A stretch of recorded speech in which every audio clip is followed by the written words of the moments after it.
Hello and welcome to Open Line. I'm Starlene Stringer. Well, it's become a January tradition on this program. We learn about the latest crime rate and we learn about crime reduction initiatives in the Irving Police Department. Well, a lot of people are happy to know that we're going to learn more about it today. Viewers were invited to submit questions through email and social media, and we'll be getting those answered throughout the show. Police Chief Larry Boyd is our guest, and I want to thank you for being here. Hi, Starlene. I'm pleased to be here. Well, thank you. It's a joy and pleasure to have you. You always answer all the questions we have, and so we're going to get right to it. One of the big questions that people want answered is wanting to know about crime statistics for 2014. What did they show?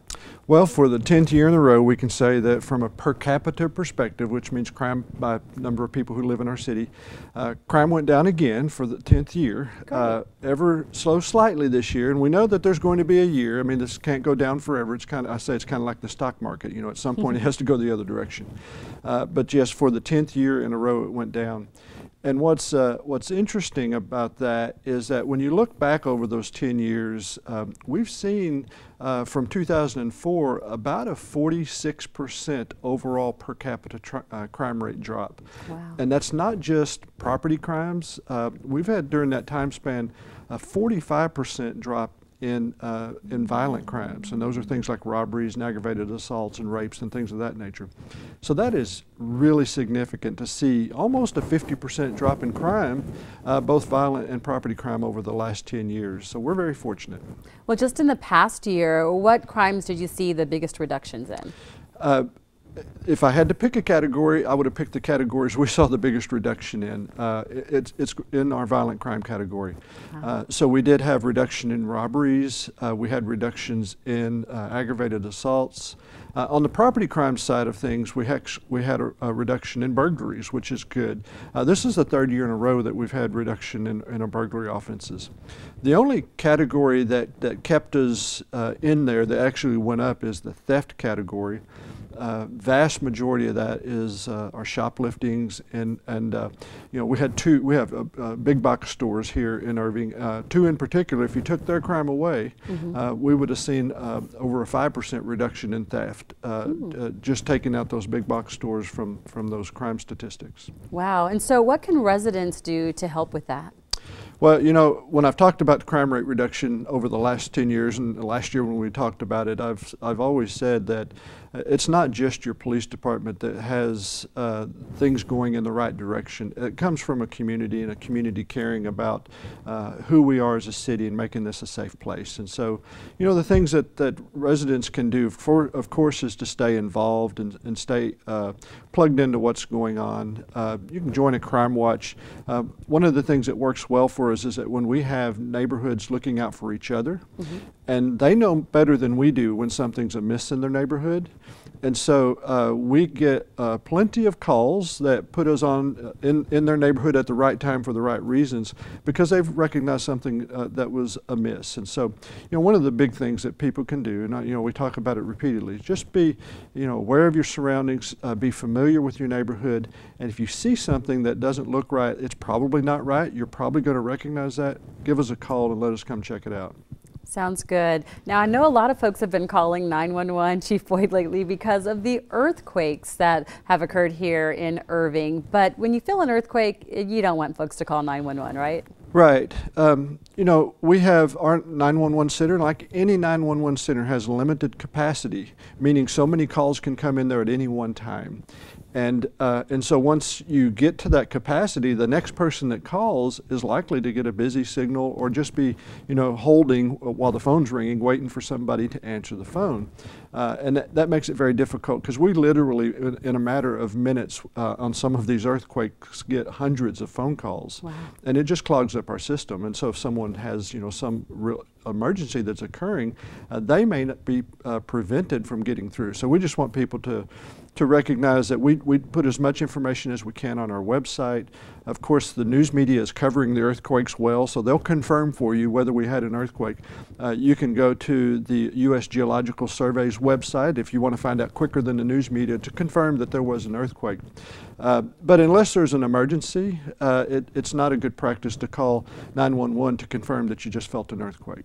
Thank you. And speaking of emergencies, there is an office designated for that, and that's the Office of Emergency Management, right? That's correct. Tell us about that. The Office of Emergency Management, and they report to the police department, but their job is to ensure that we as a city are properly prepared to handle any emergency situation that comes up.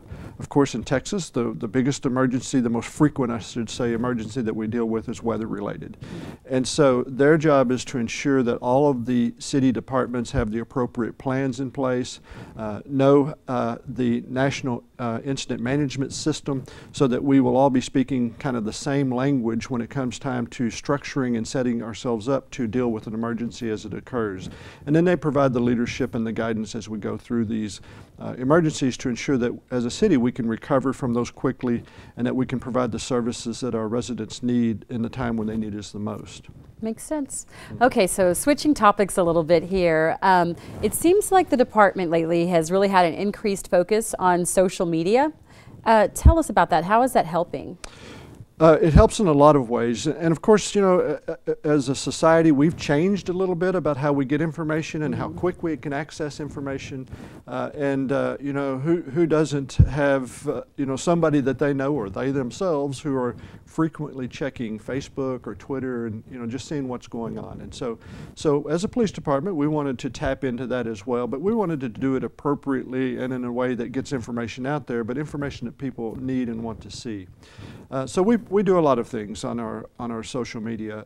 If we have, you know, events coming up, some of which you'll probably talk to me about in a few minutes, we will advertise those events on our social media or on our Facebook and Twitter pages. One of the things that we've done that has helped a lot is that our communications division, the 911 center, when we know that there's a significant accident on our freeways, especially during rush hour, we'll put that information out there on Facebook and Twitter. And the people who use that the most are our media outlets. You know, they follow us on Facebook and Twitter as well, and so that they'll then be able to update their viewers quickly because they saw it. But we've done other things. We put our most wanted posters out there. We have crimes occasionally, robberies or things of that nature where we have a picture of a suspect. We'll put those on there.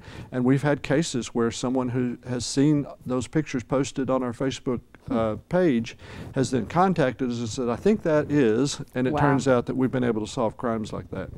Awesome. Well, I know there's also a new app. What can users do on that? We have an app. You can go to the App Store on your smartphone, your device, and download the Irving Police app. There's no charge for that. There's a variety of things that you can do on that app. One of the things that I think is really neat and useful, and hopefully you'd never need to use it, but it enables you to take an inventory of the valuable property and do it right into your app. And so, you know, your televisions and, you know, all the valuable property that you have, you can enter that into that app so you have an inventory. You can put the serial number in there. You can also take a photo of it and store that in your app. And so if there's ever a need to let us know what it looked like, what the serial number was, you can pull it directly off of the app, or we can pull it directly off of there if we need to. But there's a lot of other things that it provides. You can certainly check our crime stats on there for citywide crime stats. For me personally, I have to go to the web page to do that because my eyesight's not good enough to see it on my phone. But our most wanted posters and a variety of other things are on the app. Wonderful. And I understand there's another online tool that's called Raids Online. How's that used? Correct. Well, Raids Online is what interacts, one of the things that interacts with our app. Raids Online is our crime mapping tool that residents can pull up off of our website and take a look at crimes that have been reported throughout the city. And what's useful is that you can narrow it down, because obviously Irving has 228,000 residents, so it's kind of overwhelming to look at the entire city. But you can narrow that down and zoom in on your neighborhood and look at, you know, the kinds of things that have been reported. And you can customize that. So, you know, if you look at it from a 6-month perspective or something, that might be overwhelming just because of the number of dots that you see on the map. But you can bring that all the way down to, say, the last 3 days and sort of see what's been happening recently. And it's a tool that people can kind of gain an understanding for the kinds of crimes and things that have been reported. There's also sex offenders that you can layer this map with the different types of offenses and different types of categories that are available there. So it's very useful. All you've got to do is go to our website. It's really intuitive. Point and click, and changing the layers and everything is something that just anyone who's familiar with any website is going to be able to do. And how often is it updated? If you see something going on in your neighborhood during the day, is it going to be like an instant thing, or will it be a couple of days later, or how does it work? It's not instantly. Okay. It's downloaded twice a day. Off the top of my head, I can't remember the times, but it's fairly fresh, and so twice a day it'll be updated with the reports that are coming in. So if you know something was reported today, you're going to be able to go on there tomorrow and see it.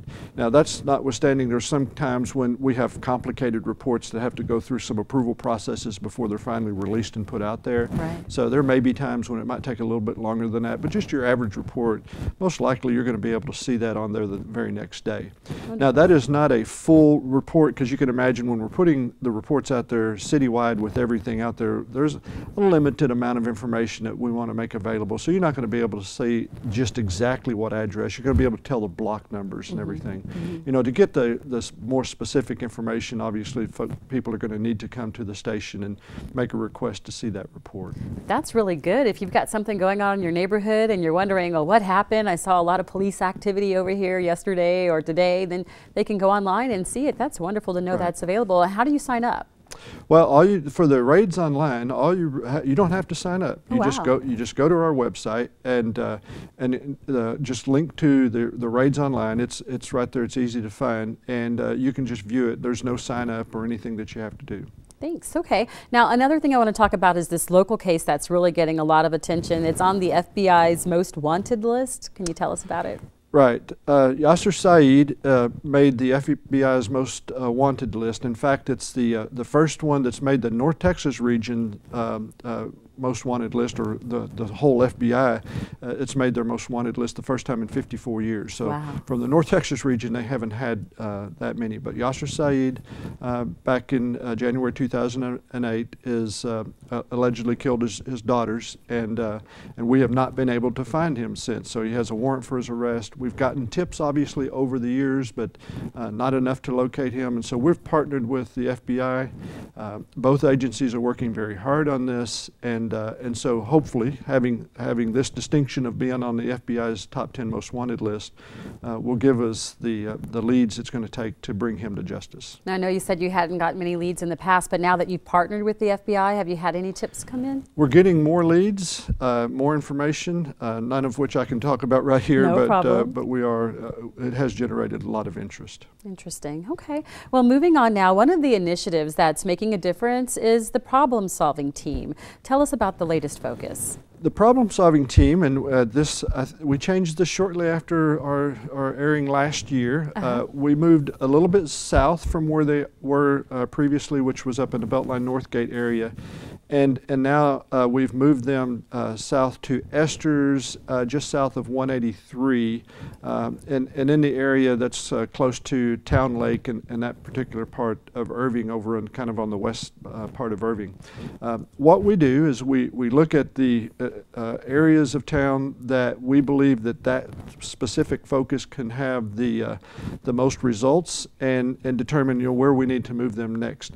Typically, we don't move the problem-solving team, but every year and a half, maybe even 2 years, because this is a very long-term approach to addressing issues. That particular part of Irving, similar to the area that they came from, has a lot of multifamily housing, a lot of the challenges related to those kinds of issues, and so this is the kind of team that can work with the apartment managers, the residents, the local businesses, to try to address the root causes, which creates the crime and the calls for service and things that we see. Interesting. Okay. Well, I know recently there was a special outreach to the Indian and Asian communities. What brought that about?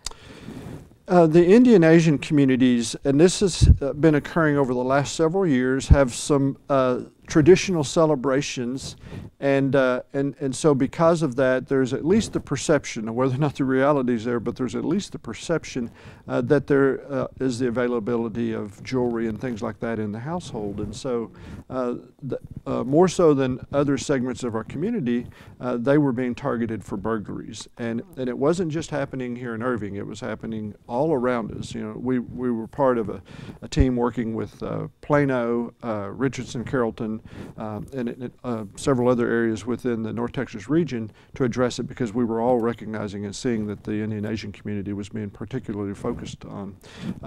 What we know is that this was a particular group that was coming to us out of Houston and traveling a long ways. So we've actually worked with the FBI on this case as well, working with Houston. We've made a number of arrests, and so recently we've not been having the problems here in Irving. But we wanted to. The reason we had the community meeting, we were working to make sure that they were aware, could help us. Just like what we talked about earlier, is that when people are aware of their neighborhood and aware of what's going on, they can certainly help us in trying to keep them safe. And so that was the point of us meeting with the group.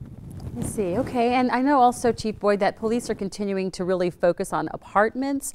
Why is that so important? Well, if you think about one of our challenges, and if you think about apartment life, it tends to be a little more anonymous than single-family homes. Single-family homes, you have people, for the most part, who've been there for a long time, over a year, 2 years, 5 years, some people much longer than that.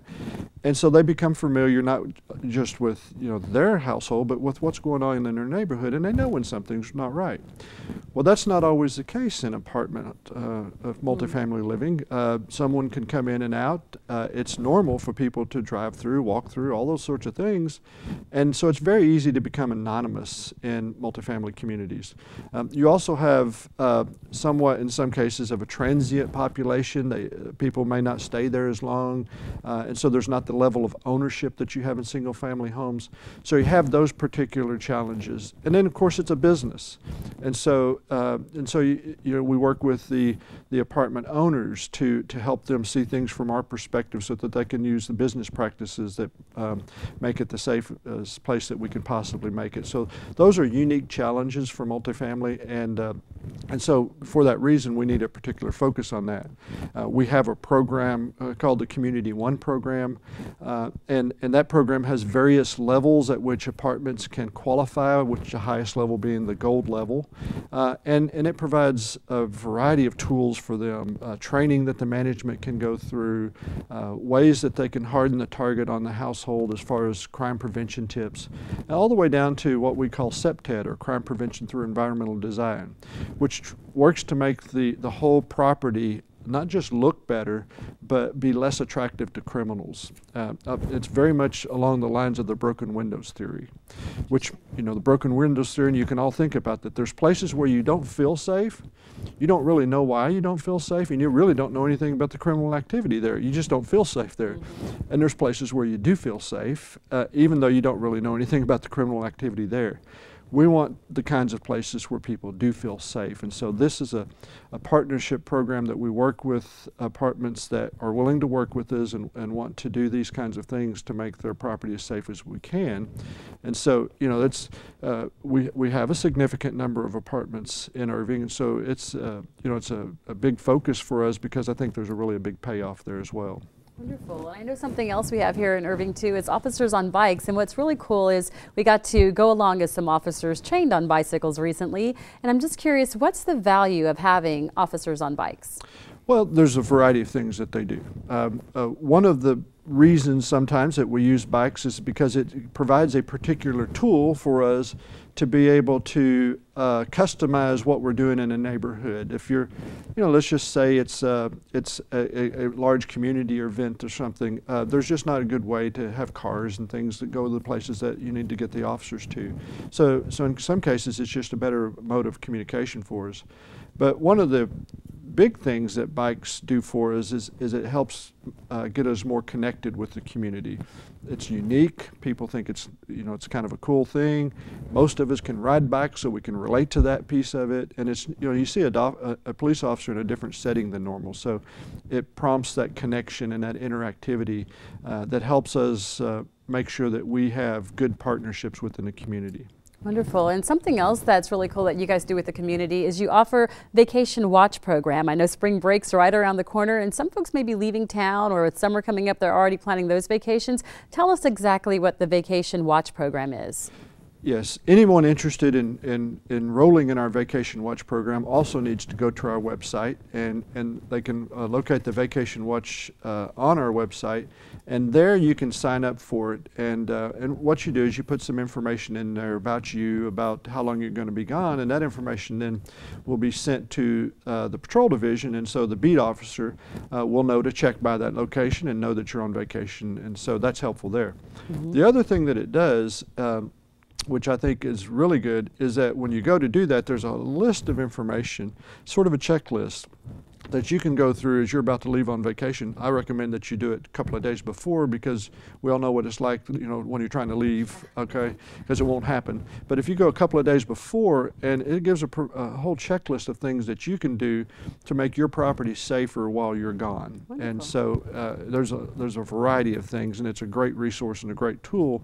I recommend anybody who's going to be gone on vacation to go on our website, go through that checklist, follow that checklist, and then register your home for the vacation check. Wonderful. And you also talked about partnerships a little earlier, like with the FBI and other people that you work with.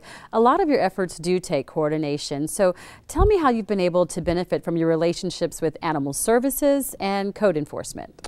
Right. Animal Services, of course, it reports to the police department, and so one of the benefits with Animal Services is that there's you know, when police officers get or called to locations and they respond out, there's no telling what they're going to run into. But there's oftentimes that there will be animals involved in the calls that we respond to. You know, in some cases we have to arrest people that may have had a dog with them, and so what are you going to do with that animal? So that gives us a good opportunity to partner with them to deal with some of the circumstances that we come across. But we also have the chance, and this is true with both Animal Services and code enforcement, when we do some of this analysis of neighborhoods and we see particular problems, sometimes it's not just a crime problem. You know, there's going to be code enforcement issues there, you may have animal services issues there, you may have a variety of things. And so by having this partnership, we can have a focused approach so that we don't come in and try to deal with something and you know, leave and go somewhere else that we're called to, and then later code enforcement has to come and try, and there's just not a coordinated effort. And so this gives us an opportunity to have a coordinated effort, and ultimately it multiplies into better results. Wonderful. Well, in addition to having these great relationships and other things, you also have had a lot of great programs that you've mentioned earlier in the show, and I know there's another one that's really growing in popularity called RAD. It's for women. What does that involve? RAD stands for Rape Aggression Defense. It's a program that's basically a women's self-defense, and it's not martial arts or anything like that. So it doesn't take you nearly as long as it would to become certified in some type of martial arts. But it's a basic self-defense course. It first of all teaches people how to avoid situations, but then it teaches, you know, basic skills that someone might need. So it's available to anyone who's 11 years old or older. I know I keep referring people to our website, but if they can go to our website, we offer these courses on a fairly regular basis. I know we have some coming up in February, and they can go on there and get information about how to sign up. Wonderful. We were looking at some video as you told us about that, and we're still seeing some. It kind of looks like a RoboCop out there. Right. Well, that's the person that they're practicing on. Ah, gotcha. Right. Yeah. Makes sense. Okay, well, the police activities league is something else I want to talk about. That continues to be quite popular. We see kids participating in boxing, archery, and other activities too. What do you hope they get out of that? Well, there's a lot that I hope they get out of it. We start these the kiddos in just basic physical fitness, and we know from the way things are in society today is that the kids don't always get the exercise and the things that they need. And so the IPAL program, the Police Athletic League, as kids come to start with us, they don't just go and we don't just put them in a ring and tell them to start boxing or, you know, to start wrestling or anything else like that. They participate in physical fitness programs. And on any day you can go down to our PAL and see, you know, 40, 50 kids just participating in the fitness program. And then from that, they also get to participate in our other programs, our urban outdoors, or maybe, not everybody wants to be involved in boxing, but some of them do. But they learn how to respect themselves, respect others, and it gives them goals. The kids that participate in our programs down there, and we track it, they don't get in trouble, and that's good. And that's part of the lesson that they're learning, is that they get to learn that I like to participate in the PAL. I have to make other wise choices, otherwise I forfeit my opportunity to do this. And those kids don't want to forfeit that opportunity. You've been doing it for quite a few years, so what kind of feedback have you received about the program? One of the big things that we get feedback on is how successful it's been. Even in the boxing program, we've had kids go all the way to the Olympic trials out of our program. I think it's one of the best kept secrets about how well some of our kids do. But what I think that is the big thing that I hear is that people years later will remember the officer that they got to work with and became their friend, so to speak. And so that's something that they take with them, forever. Wonderful. And I know, or I believe, a lot of those kids probably say, because of that relationship, hey, I want to be a police officer when I get older. That's probably touched many of them. And that makes me think about the Citizens Police Academy. That's coming up again. Right. Tell us about that program. Right. Our Citizens Police Academy is one of our most organized and most prolific partnership programs where we help people learn more about what it is to do this job. Now, it's not exactly a recruiting tool. I want to make sure people who are watching this understand that you don't go through the Citizens Police Academy in order to become a police officer. We have a different academy for that. This academy is to help form that bond and that relationship and help people become aware of what it's like to do the job. And it's very interesting, and we get great feedback on it. But one of the things that I talk to them about is that what we hope is it helps them become a better citizen, a better resident, and know a little bit more about what it takes for me as an individual participating in this program to go back out into the community and help make Irving just a little bit better.